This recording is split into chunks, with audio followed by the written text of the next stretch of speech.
Então nós estamos de volta para darmos continuidade à série A Provisão na Obediência. Diga, a provisão na obediência. Abra sua Bíblia em 1 Reis, capítulo 17. Confesso que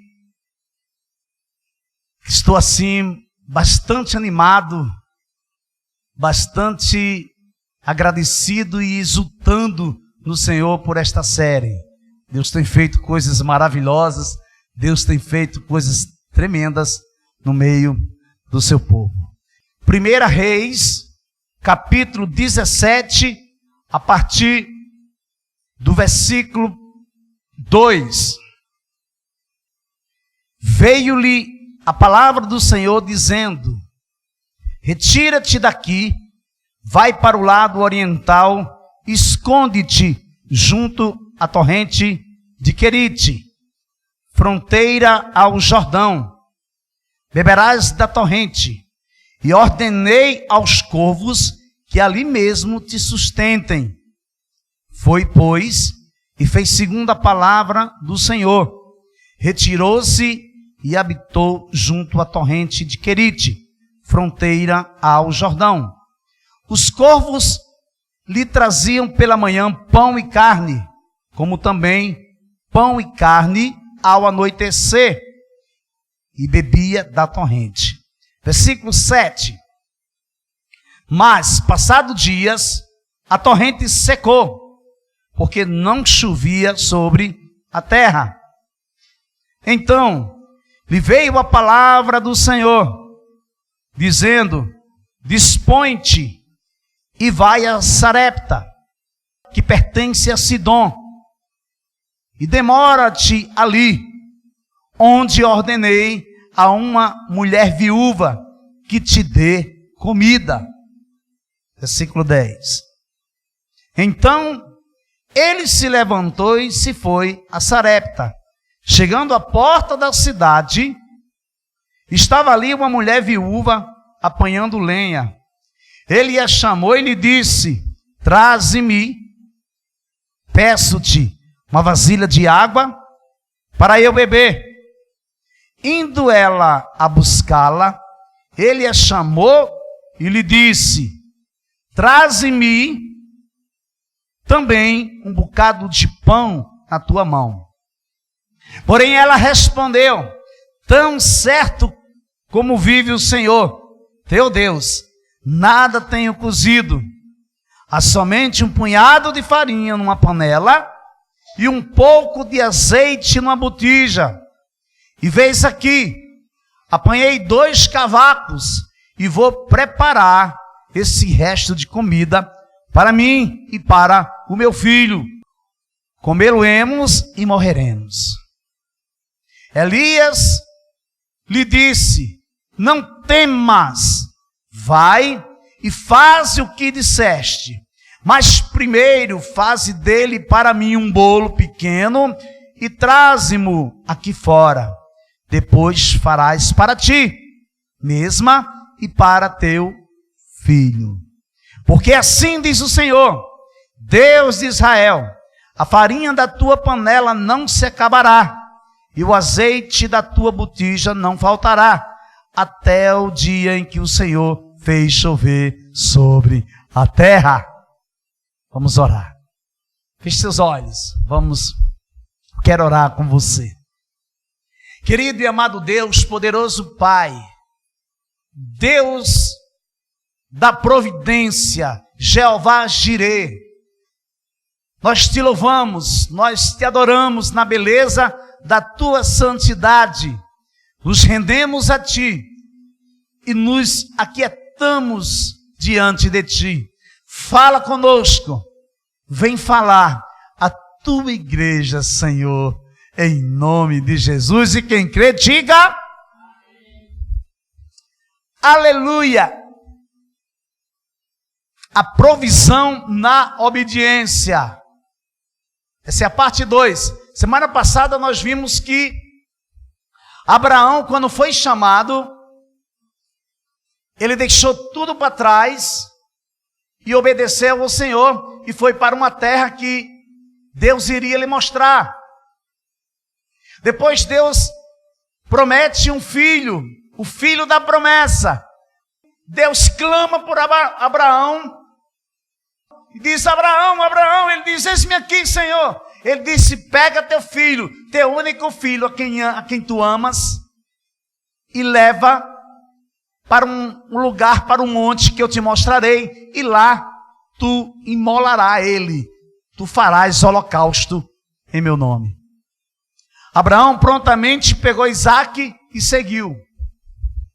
E o maravilhoso que nós vimos é que um homem que estava debruçado na palavra do Senhor, na promessa, e que confia no seu Deus, ao mesmo tempo nós nos deparamos com o filho, caminhando junto com o pai, confiando no seu pai, porque sabia que o seu pai servia a um Deus verdadeiro, a um Deus único. E agora nós nos deparamos com o profeta Elias. Sabemos que todas as coisas cooperam para o bem daqueles que amam a Deus, para aqueles que são chamados segundo o seu propósito.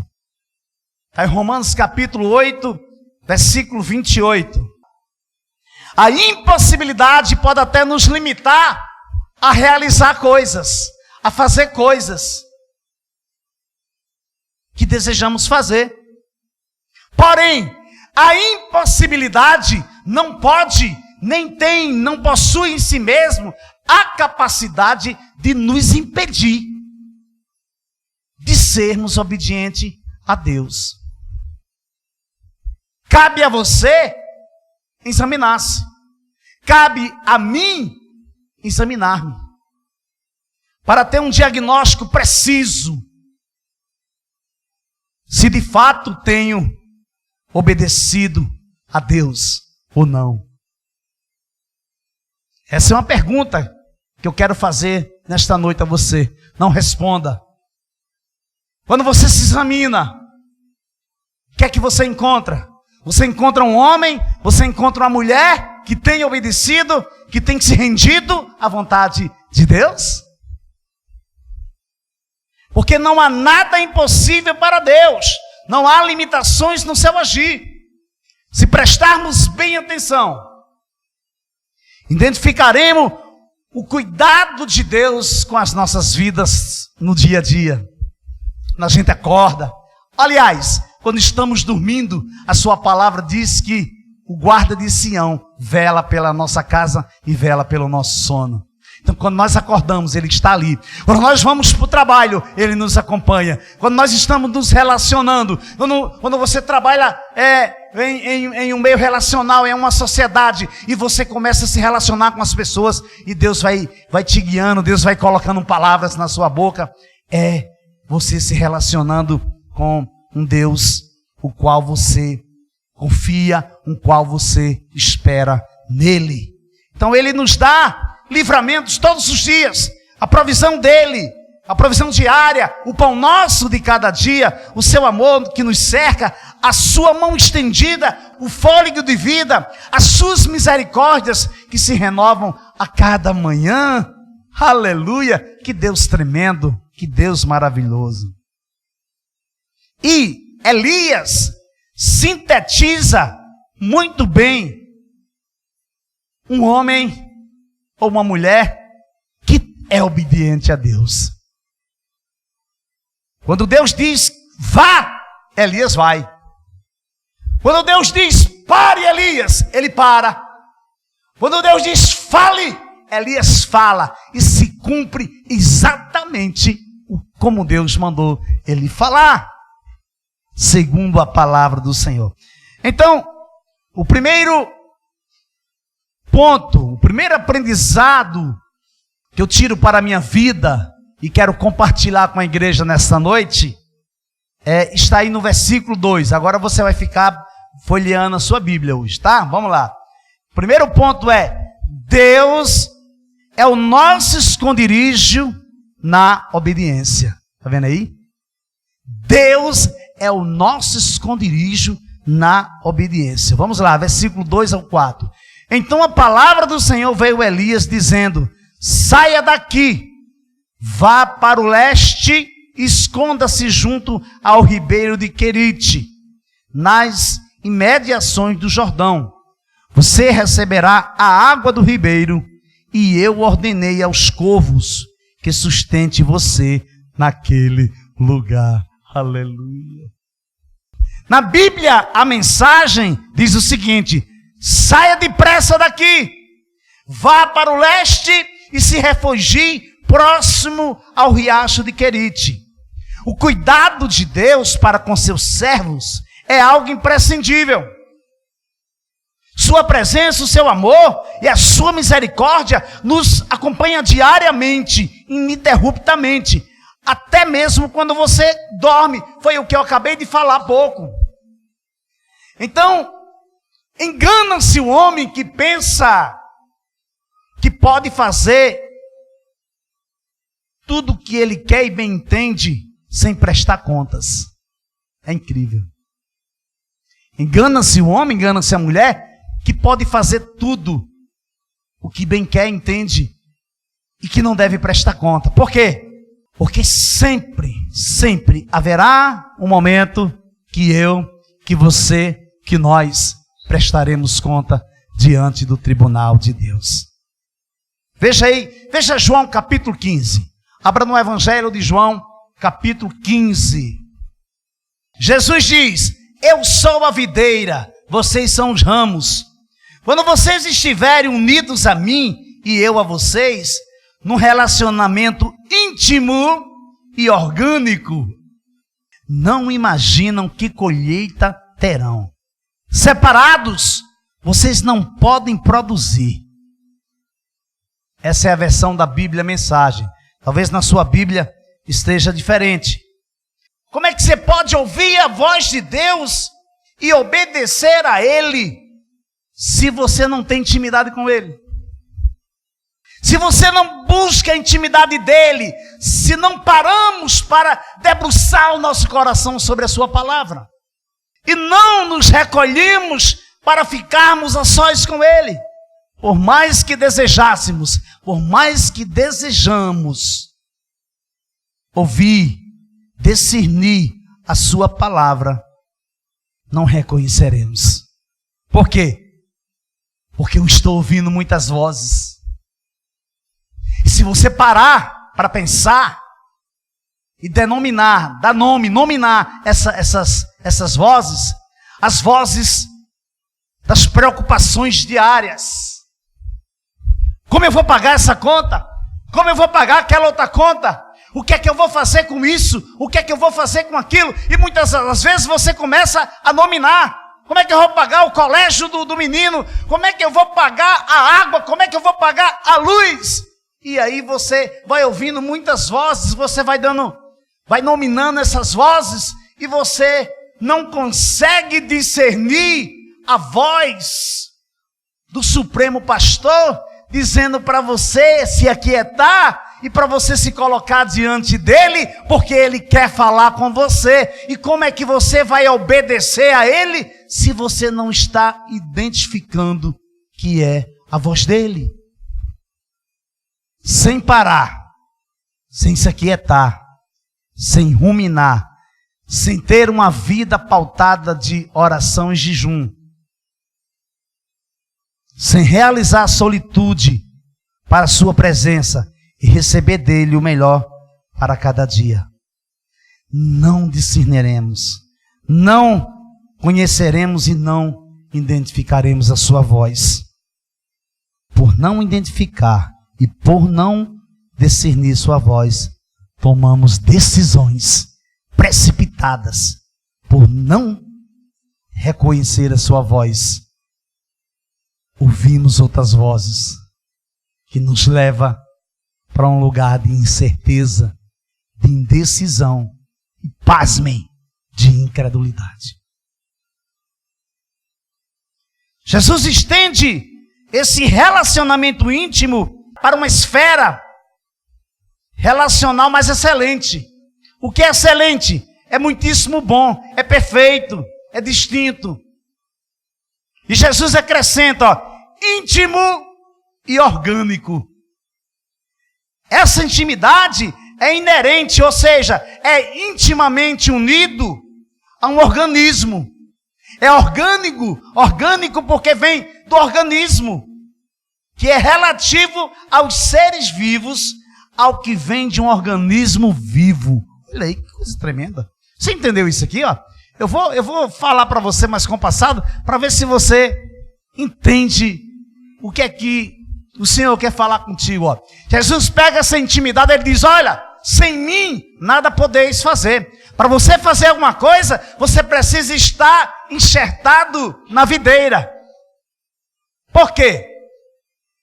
Porque esse relacionamento íntimo comigo é um relacionamento íntimo e orgânico. Mas como assim, pastor?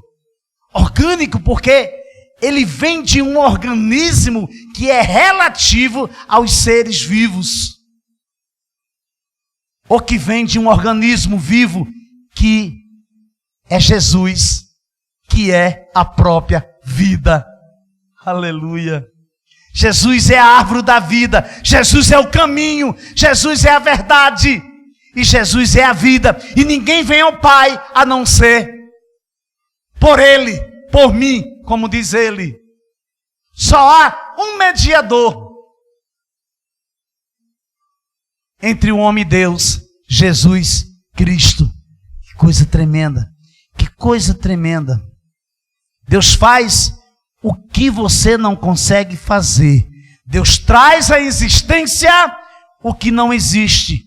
O Senhor faz sair água da rocha para saciar a sede daqueles que têm sede de justiça, da sua justiça. Deus levanta os abatidos, dá ânimo aos desanimados, frustra as intenções malignas e nenhum mal prevalecerá contra a vida daqueles que vivem uma vida pautada em obediência à sua palavra.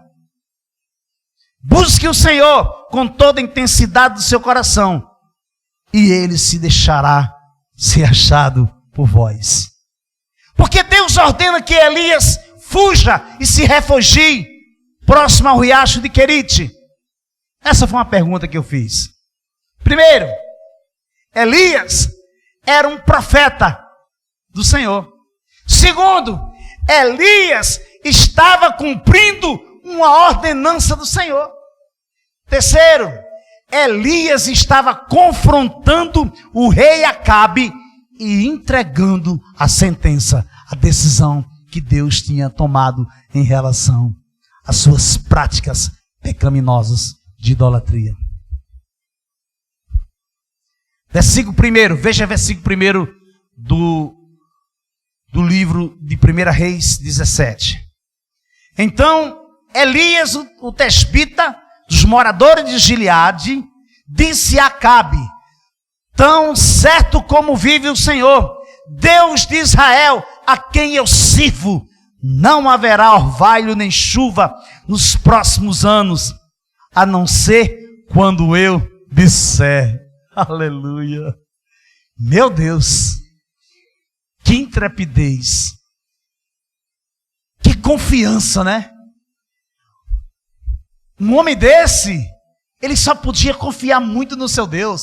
Um homem desse só podia ser muito íntimo com o seu Deus. Um homem desse só podia obedecer por demais a esse Deus. Porque, ó, a não ser, ele diz assim, ó, não haverá orvalho nem chuva nos próximos anos, a não ser quando eu disser. É muita intrepidez. Muita intrepidez. Deus escolhe Elias para trazer a disciplina sobre Acabe. Tiago, fazendo referência a Elias, diz o seguinte, Tiago capítulo 5, versículo 17. Elias era humano como nós.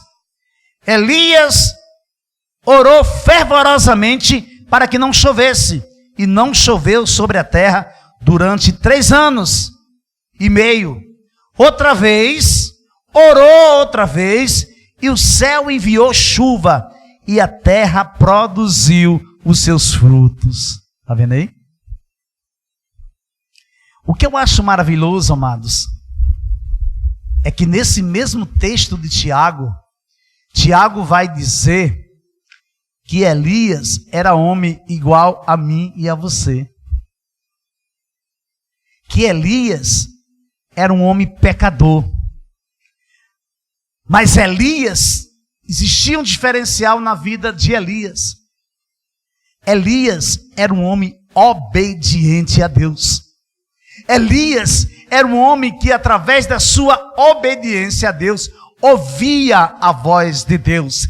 Elias era um homem que não confundia a voz de Deus, porque Elias era rendido aos pés do seu Senhor. Elias era um homem que, quando Deus mandava ele para determinado lugar, Elias não questionava, Elias ia, porque Elias sabia que Deus era com ele.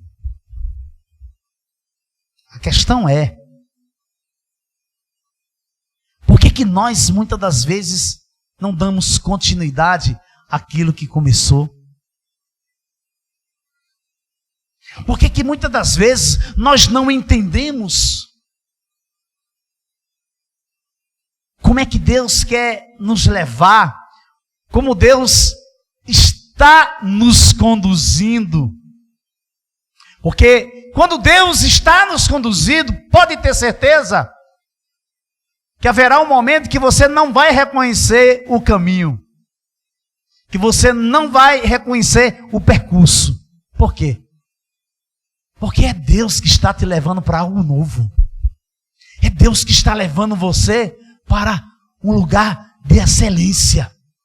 É Deus que está levando você para que você se permita ser usado por Ele e o nome dEle ser glorificado na sua vida. Só que nós ficamos muitas vezes, vivendo de momentos e não despertamos para o que realmente Deus tem para fazer nas nossas vidas. Onde você tem se refugiado?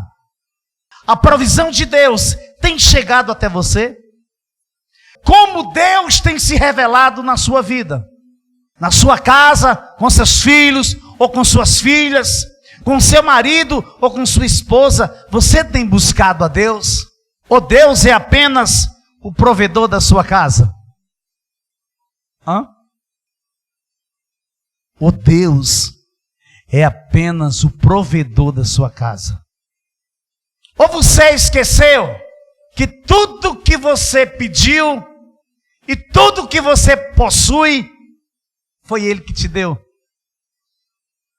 E o tempo passou e você esqueceu? Ou você tem lembrado?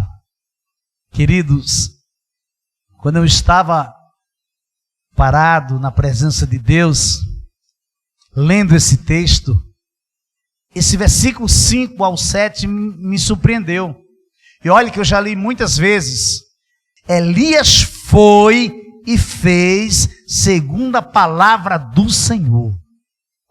Retirou-se e ficou morando junto ao ribeiro de Querite, nas imediações do Jordão.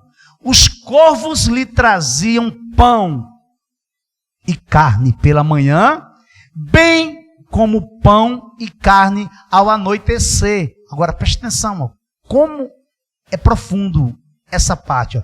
E ele bebia a água do ribeiro. Mas, querido, quando aparecer um mas, quando aparecer um porém, pare e preste bem atenção.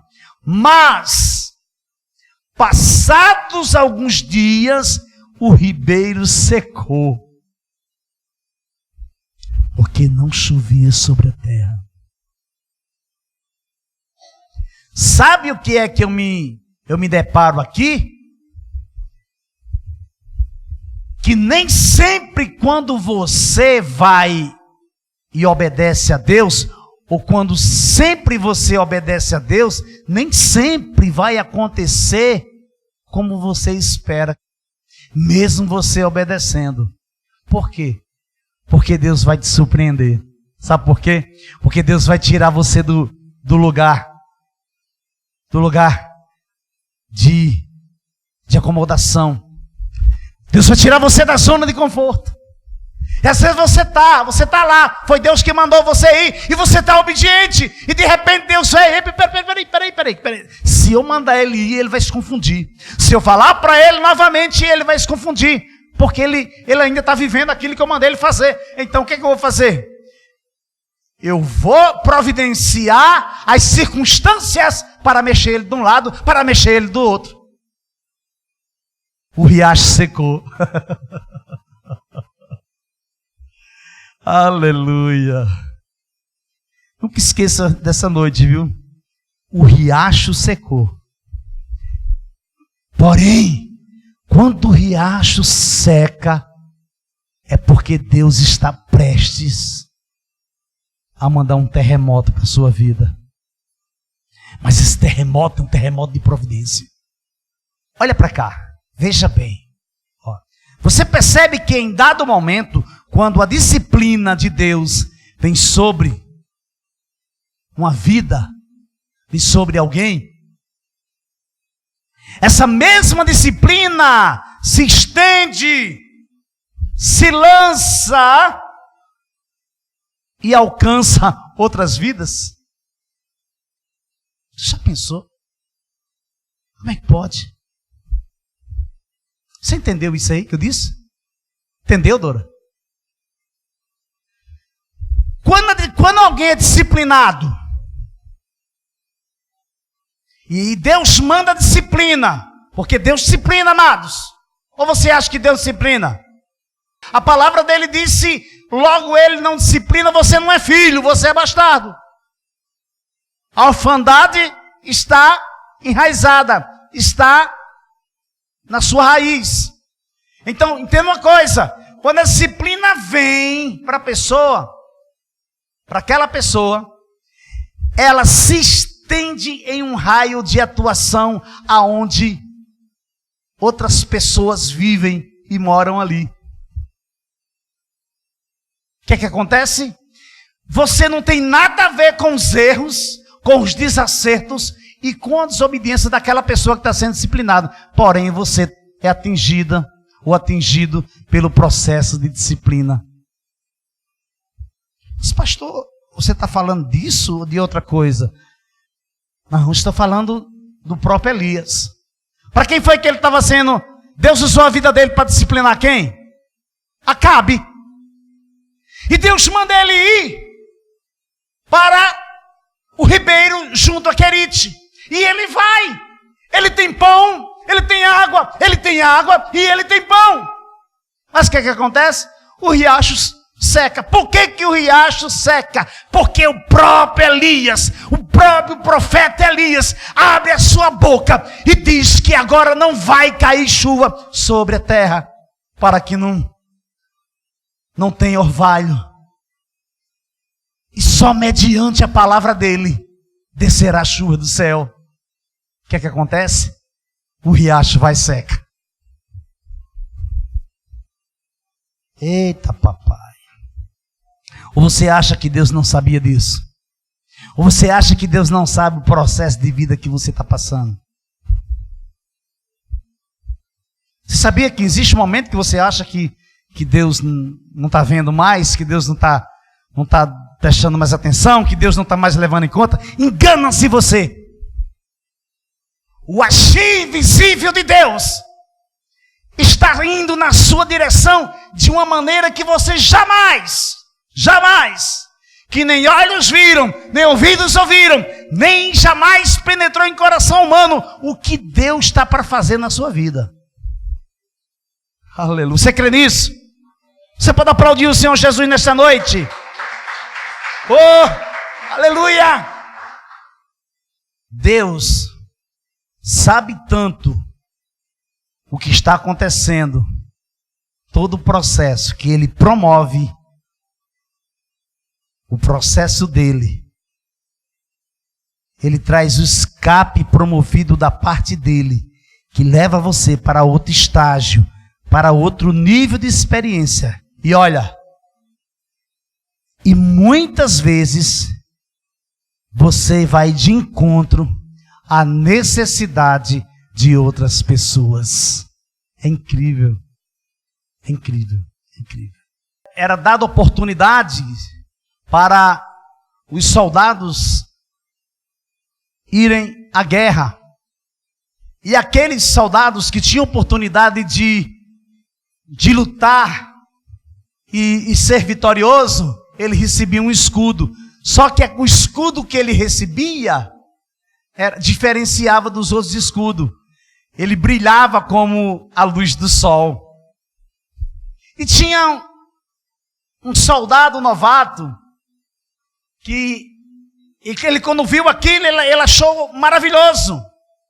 O coração dele começou a desejar, a também enfrentar uma batalha e ser vitorioso, para que ele pudesse possuir um escudo diferenciado, um escudo que brilhasse como a luz do sol.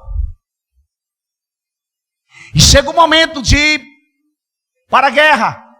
Aquele rei sai colocando cada qual no seu lugar, na sua posição. E quando chega a vez daquele rapaz, o rei disse: meu filho, você é forte, você é bastante robusto, mas você vai ficar aqui no palácio para defender o palácio do rei. Ele ficou decepcionado, ele ficou, muito embravecido. Mas ele obedeceu, ele ficou. E o rei foi para a guerra com os soldados e diz que o enfrentamento foi bem acirrado e chegou uma mulher lá na porta do palácio e o avistou. Aí ela olhou e disse: eu não entendo. Como é que um rapaz tão robusto, forte, o seu rei foi para a guerra e ele está aí no palácio? Eu não entendo essas coisas. E ele se encheu assim de um ímpeto de repente, ele trocar de roupa e ir para a guerra. E de encontro aos seus amigos, aos seus colegas que estavam na batalha. Mas ele decidiu obedecer. Ficou no palácio. De repente chegou outro soldado. Um soldado moço como ele. E aquele moço chegou ferido. E antes daquele soldado morrer, ele disse que o rei tinha sido gravemente ferido.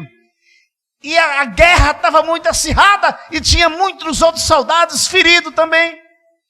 Novamente ele se encheu de ímpeto e pegou, foi lá dentro, vestiu a roupa, vestiu as suas armaduras, montou-se num cavalo e vai saindo. Quando ele vai se aproximando do portão de saída, aí ele solta um grito de ímpeto: por favor, feche o portão, tranque os portões para que eu não possa sair. Aí disse que de repente os outros soldados que estavam com ele fecharam o portão e ele parou em frente ao portão com o cavalo. Ele desce do cavalo, tira o uniforme e decide ser obediente à voz do seu rei. Pouco tempo depois chega o rei com os outros soldados. E ele olha assim, quando ele olha ele fica extasiado. Os olhos dele brilham, porque aqueles soldados que estavam chegando, estavam cada um com seu escudo brilhando como o raio do sol. Ele baixou a cabeça assim, um pouco tristonho, porque ele não tinha ido para a guerra e não tinha ganho um escudo que brilhava como o sol. Quando ele levanta a cabeça, para sua surpresa, todos estavam olhando para ele, admirados. Aqueles colegas deles, amigos dele, olhando para ele, não entendiam nada. Até mesmo o rei olhava para aquele rapaz e ele sem entender nada. Foi que quando eles olharam para aquele rapaz, identificaram que o escudo dele se diferenciava de todos aqueles escudos e brilhava muito mais do que os escudos daqueles que tinham ido para a guerra. Porque ele tinha vencido a batalha mais triunfante, que era vencer a si mesmo. Ele se venceu. A maior batalha que você enfrenta, que eu enfrento todos os dias, é nos vencer. É passar por cima do que nós queremos fazer. Aleluia, Deus. Você entende isso, igreja? Vencer a si mesmo é a batalha mais difícil de todas as nossas vidas.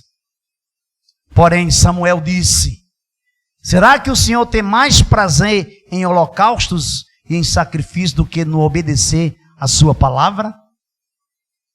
Eis que o obedecer é melhor do que o sacrificar, e o ouvir é melhor do que a gordura de carneiros. Porque a rebelião é como o pecado da feitiçaria, e a obstinação é como a idolatria e o culto a ídolos do lar. Amados, deixa eu trazer uma palavra pastoral nessa noite para vocês, tá? Não tente enganar a Deus. Não tente fazer de conta que Deus não sabe o que você está fazendo. Não tente, dar uma mãozinha para aquilo que Deus quer fazer na sua vida. Ele sabe exatamente como você vai terminar. Ele sabe exatamente o que você precisa e o que precisa ser feito na sua vida. Amém? Segundo ponto, a obediência nos torna a própria provisão. Versículo 8. Então a palavra do Senhor veio a Elias dizendo: levante-se e vá a Sarepta, que pertence a Sidom, e fique por lá. Ali ordenei a uma viúva que dê comida para você. Então ele se levantou e foi a Sarepta. Chegando ao portão da cidade, encontrou uma viúva que estava apanhando lenha. Ele a chamou e lhe disse: por favor, traga-me um pouco de água numa vasilha para que eu possa beber. Essa ordenança de Deus ao profeta Elias me deixou impactado, me deixou maravilhado. Sabemos que Deus faz o que Ele quer e como Ele bem quer e entende. Sabemos. E que Deus tira do pecador para dar ao justo. Você sabia disso? Que Deus tira do pecador e dá para o justo? Provérbios capítulo 13, versículo 22. O homem bom deixa herança aos filhos de seus filhos, mas a riqueza do pecador é depositada para o justo. Aleluia. Mas Deus também acrescenta a quem não tem, para ser provisão na vida de um profeta, ou na vida do seu servo, na vida do escolhido. Às vezes você pensa que Deus vai usar aquela irmã que às vezes ora com você, e a irmã é cheia do dinheiro, né? A irmã é cheia do dinheiro, e você pensa que Deus vai usar ela, e de repente Deus vai usar lá a irmãzinha que está lá atrás da fila, e que ninguém dá nada por ela. Aí Deus vai e usa aquela irmã, e você não fica, você fica: mas Senhor, como é que isso pode acontecer? Porque Deus faz como Ele quer. Primeiro, Deus ordena aos corvos que levasse água e pão, ou pão e água para o profeta. Segundo, Deus ordena a uma viúva que dê comida para o profeta. É algo inusitado, fora do comum. Se você não tiver uma fé alicerçada na pessoa bendita de Jesus Cristo, primeiro, você vai achar muito estranho. E vai correr o risco de duvidar e ser incrédulo. Como é que pode? Não pode. Uma viúva, naquela época, a viúva não tinha nada. Ninguém ligava para as viúvas nessa época de Elias. E Deus manda ele ir e diz que ordenou para a viúva dar de comer a ele. O propósito de Deus para a vida do profeta Elias era levar a compreensão do que ele, o Senhor, havia realizado na vida dos seus antepassados no deserto, ao enviar codornizes para alimentar o seu povo, e por sinal, um povo de dura cerviz, um povo rebelde. Mas depois de enviá-lo a uma viúva serepta, ele iria usar esse momento como um momento que nunca mais essa mulher esqueceria que existe um profeta de Deus na terra dos viventes. Coríntios capítulo 1, versículo 27 diz: mas Deus escolheu as coisas loucas do mundo para envergonhar os sábios, escolheu as coisas fracas do mundo para envergonhar as fortes. Ele escolheu as coisas insignificantes do mundo, as desprezadas e as que nada são, para reduzir a nada as que são, para que ninguém se vanglorie diante dele. 1 Coríntios capítulo 1, versículo 27 a 29. O agir invisível de Deus confunde o homem, sabia? Muitas vezes pensando que Deus vai trabalhar de tal maneira, mas Deus trabalha de outra maneira. Deus estava ensinando ao profeta Elias que não depende de quem quer que seja para ele agir, para que a sua provisão venha a suprir, para que a sua provisão seja evidenciada e supra a necessidade de quem tem sede e de quem tem fome. No entanto, é necessário se colocar nas mãos dele e estar disponível para que ele venha realizar o impossível. O profeta está com sede, está com fome, porquanto Elias está debruçado sobre a palavra que ele recebeu do Senhor. O foco do profeta não é propriamente dito sua necessidade, mas o que Deus queria realizar através da vida dele e através da vida daquela viúva mãe. Quando ela já estava indo buscar água, Elias a chamou e lhe disse: traga-me também um bocado de pão, por favor. Porém ela respondeu: tão certo como vive o Senhor, seu Deus, não tenho nenhum pão assado. Tenho apenas um punhado de farinha numa panela e um pouco de azeite num jarro. E como você pode ver, apanhei 2 pedaços de lenha e vou preparar esse resto de comida para mim e para o meu filho. Vamos comer e depois morreremos de fome. Está aí no versículo 11 e 12 do capítulo 17 de 1 Reis. Elias estava diante da impossibilidade daquela viúva. No entanto, se encontrava diante dela a própria instrumentalidade de Deus para a resolução do problema daquela viúva, daquela mãe, que era o próprio profeta Elias.